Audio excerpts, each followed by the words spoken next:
Hello friends. आज हम पढ़ेंगे क्लासिफिकेशन ऑफ एनिमल्स। एनिमल्स के डिटेल क्लासिफिकेशन के बारे में पढ़ना है कि किन किन फाइलम में डिवाइड किया गया है। फिर हम इनकी क्लासेस पढ़ेंगे। The broad classification of Animalia based on common fundamental features as mentioned in the preceding section is given in figure 4.4।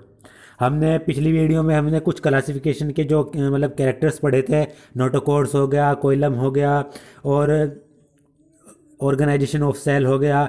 ये जो हमने पिछले सेक्शंस में जो हमने कॉमन फीचर्स पढ़े हैं, इनके आधार पर ही किंगडम एनिमलिया का ब्रॉड क्लासिफिकेशन यानी डिटेल में क्लासिफिकेशन हमें पढ़ना है। ये इसमें फिगर 4.4 दी गई है।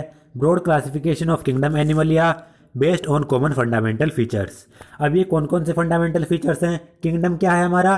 किंगडम है एनिमलिया। एनिमलिया किंगडम मल्टीसेलर होता है, यानी इनके जो ऑर्गेनिज्म होते हैं उनमें एक से ज़्यादा सेल प्रेजेंट होती है, मल्टीसेलर बॉडी इनमें पाई जाती है। Level of organisation, cellular level की अगर बात करें तो सेलुलर लेवल की जो ऑर्गेनाइजेशन होती है, यानी जिसमें सेल्स प्रेजेंट होती हैं, जो फीचर्स जो मेजर फंक्शंस हो गए वो सेल्स ही करती हैं, उसमें एक फाइलम आता है जिसका नाम है पोरीफेरा। फाइलम पोरीफेरा में सेलुलर लेवल देखा गया है। और दूसरा लेवल ऑफ ऑर्गेनाइजेशन या तो टिश्यू लेवल हो सकता है, या फिर ऑर्गन लेवल हो सकता है, या फिर ऑर्गन सिस्टम हो सकता है, क्योंकि टिश्यू मिलकर ऑर्गन बनाते हैं और ऑर्गन्स एक से ज़्यादा ऑर्गन्स आपस में जो फंक्शन करते हैं कोऑर्डिनेटेड तरीके से, तो उसको ऑर्गन सिस्टम कहते हैं। तो टिश्यू लेवल का ऑर्गेनाइजेशन हो सकता है, ऑर्गन सिस्टम या ऑर्गन लेवल ऑर्गेनाइजेशन हो सकता है। ये सब किस में देखा गया है?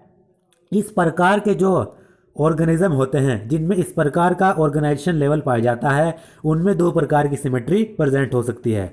रेडियल सिमेट्री जो हमने पढ़ी है कि कोई सा भी प्लेन उसको एक से ज़्यादा प्लेन उसको दो बराबर भागों में डिवाइड कर देते हैं।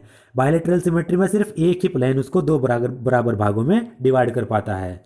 तो जिन एनिमल्स में टिश्यू लेवल की ऑर्गेनाइजेशन होगी, ऑर्गन या ऑर्गन सिस्टम लेवल की ऑर्गेनाइजेशन होगी, उनमें दो प्रकार की सिमेट्री देखी जाएगी, रेडियल सिमेट्री, बायलेटरल सिमेट्री। अब रेडियल सिमेट्री किन किन फाइलम में देखी गई है?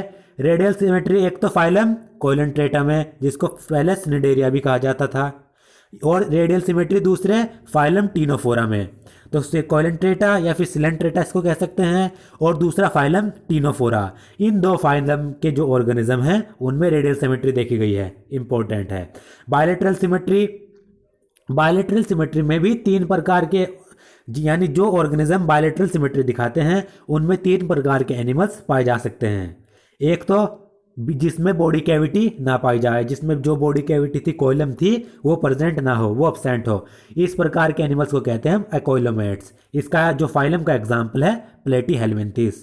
प्लेटीहेल्मिन्थिस में बायलेटरल सिमेट्री होगी और वो एक्वाइलोमेट्स होंगे। दूसरे जिनमें फाल्स कोइलम हो, यानी जिनको स्यूडोकोइलोमेट्स कहते हैं, जिनमें जो मिसोडर्म थी वो पाउच के रूप में थी। इस प्रकार के जो फाइलम का एग्जाम्पल है वो है एस्केल्मिन्थिस। इंपॉर्टेंट है क्योंकि ये सिंगल सिंगल इंपॉर्टेंट होते हैं। तीसरा है विद ट्रू कोइलम, ऐसे ऑर्गेनिज्म जिसमें बायलेटरल सिमेट्री हो और कोइलम भी ट्रू हो, जिनको कोइलोमेट ऑर्गेनिज्म कहते हैं। इस प्रकार के फाइलम का जो एग्जाम्पल है एनिलिडा, आर्थ्रोपोडा, मोलस्क, एचिनोडर्माटा या एकाइनोडर्माटा, हेमिकॉर्डेटा और कॉर्डेटा। ये इंपॉर्टेंट है, इसमें इंपॉर्टेंट है ये प्लेटीहेल्मिन्थिस और एस्केल्मिन्थिस, क्योंकि ये सिंगल है, और ये पोरीफेरा, क्योंकि जो ये सिंगल एग्जाम्पल होते हैं इनमें नीट में आने के चांसेस ज़्यादा होते हैं। The important characteristic features of the different phylum are described. अब डिफरेंट फाइलम के जो इंपॉर्टेंट कैरेक्टरिस्टिक फीचर्स हैं वो हम आगे आने वाले सेक्शंस में हम पढ़ते हैं। ये पूरी डिटेल में दिए गए हैं। सबसे पहले हम पढ़ेंगे फाइलम पोरीफेरा के बारे में। इसमें हमने ऊपर पढ़ा, इसमें सेलुलर लेवल ऑफ ऑर्गेनाइजेशन इसमें देखा गया है, पाया जाता है। Members of this phylum are commonly known as sponges. Phylum Porifera के जो मेंबर्स हैं उनको कॉमनली हम स्पॉन्जेस के नाम से जानते हैं। They are generally marine and mostly asymmetrical animals. ये जो फाइलम पोरीफेरा या फिर जो स्पॉन्जेस ऑर्गेनिज्म होते हैं ये जनरली मरीन एनवायरनमेंट में पाए जाते हैं। मरीन का मतलब है समुद्र के पानी में जहाँ पर नमक की मात्रा ज़्यादा हो, सॉल्टी वाटर हो। तो फाइलम पोरीफेरा या फिर स्पॉन्जेस जनरली मरीन एनवायरनमेंट में पाए जाते हैं, और जो स्पॉन्जेस होते हैं वो मोस्टली असिमेट्रिकल एनिमल्स होते हैं। इनमें किसी भी प्रकार की सिमेट्री नहीं पाई जाती। These are primitive multicellular animals and have cellular level of organization. ये क्या है? ये प्रिमिटिव मल्टीसेलर एनिमल्स हैं, ये बहुत समय से पाए जाते हैं, मल्टीसेलर एनिमल्स हैं, और इनका जो लेवल ऑफ ऑर्गेनाइजेशन है वो क्या है? सेलुलर लेवल ऑफ ऑर्गेनाइजेशन इनमें पाया जाता है। Sponges have a water transport और कैनाल सिस्टम। जो स्पॉन्जेस होते हैं उनकी बॉडी में एक कैनाल सिस्टम पाया जाता है, यानी वाटर को ट्रांसपोर्ट करने का एक कैनाल सिस्टम उनकी बॉडी में प्रेजेंट होता है, जिससे वाटर उनके बॉडी के अंदर भी जाता है और बॉडी से बाहर भी आता है। Water enters through minute pores ostia in the body wall into a central cavity spongocoel from where it goes out through the osculum. ये इंपॉर्टेंट लाइन्स हैं। इनकी बॉडी में क्या होता है? जो वाटर है वो बाहर से, इनकी जो स्पॉन्जेस होते हैं उनकी जो बॉडी की वॉल होती है, बॉडी की जो सरफेस होती है, उस पर छोटे छोटे पोर्स पाए जाते हैं। पोर्स कहते हैं छेद को।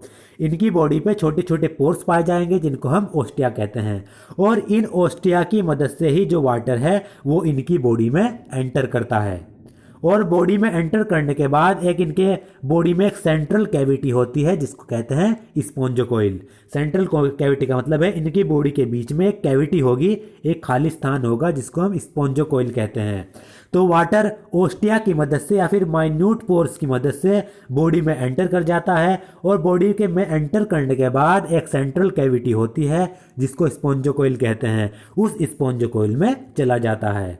और इस स्पॉन्जोकोइल से अब बॉडी के अंदर चला गया, बॉडी में जाने के बाद बॉडी से बाहर भी निकलेगा। बाहर किसकी मदद से निकलेगा? ओस्क्यूलम की मदद से, यानी ओस्टिया की मदद से। माइन्यूट पोर्स होते हैं बॉडी की सरफेस पर, उनकी मदद से बॉडी में एंटर कर गया। बॉडी में एंटर करने के बाद एक सेंट्रल कैविटी होती है बॉडी के अंदर जिसको स्पॉन्जोकोइल कहते हैं, वहां पर चला गया। वहां पर क्या हुआ? इसका जिस भी कार्य में इसका यूज होना था वहां पर इसको यूज कर लिया गया। यूज करने के बाद ये ओस्क्यूलम जो होता है उससे बॉडी से बाहर निकल जाता है। This pathway of water transport is helpful in food gathering, respiratory exchange and removal of waste. तो जो इस प्रकार का जो वाटर ट्रांसपोर्ट का जो पाथवे चल रहा है या फिर कैनाल सिस्टम चल रहा है, ये एक तो फूड गैदरिंग में मदद करता है, स्पॉन्जेस को फूड इकट्ठा करने में मदद करता है, रेस्पिरेटरी एक्सचेंज में मदद करता है, और जो वेस्ट प्रोडक्ट बॉडी के अंदर बन जाते हैं उनको रिमूव करने में भी मदद करता है। कोआनोसाइट और collar cell line the spongocoel and the canals. और जो स्पॉन्जेस की स्पॉन्जोकोइल होती है, सेंट्रल कैविटी होती है, उसकी वॉल पर जो सेल्स पाई जाती हैं उनको हम कोआनोसाइट्स कहते हैं या फिर कोलर सेल्स कहते हैं। Digestion is intracellular. Phylum Porifera में या स्पॉन्जेस में जो डाइजेशन होता है वो इंट्रासेलुलर होता है, सेल के अंदर डाइजेशन होगा।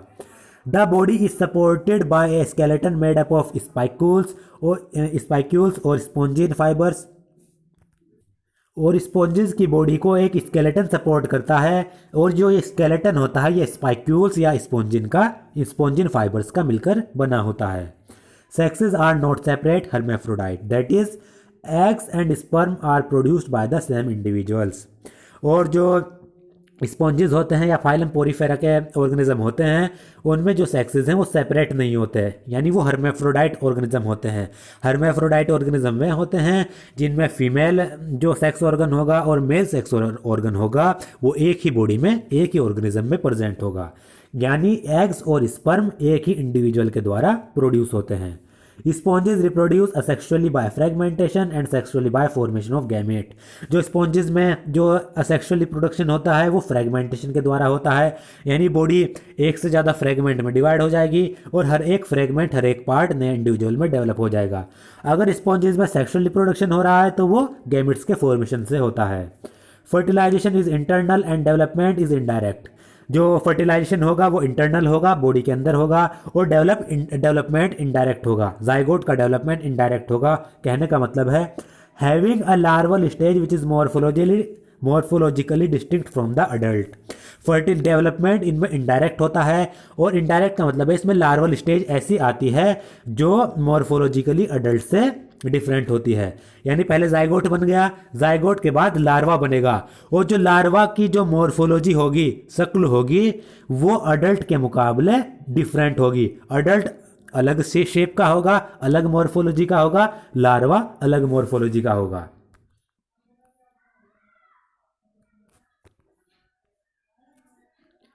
और जो एग्जाम्पल्स हैं वो हैं साइकॉन, स्काइफा, ये एग्जाम्पल है फाइलम पोरिफेरा का, स्पोंजिला, फ्रेश वाटर स्पॉन्ज, और यू स्पोंजिया, बाथ स्पॉन्ज। ये 3 एग्जाम्पल है फाइलम पोरिफेरा के। अब हम ये इनके डायग्राम भी देख लेते हैं। एग्जाम्पल्स ऑफ पोरिफेरा, ये साइकोन का एग्जाम्पल है, साइकोन इस तरीके का होता है, स्पोंजिस टाइप होता है। ये यू स्पोंजिया है और ये स्पोंजिला का डायग्राम है।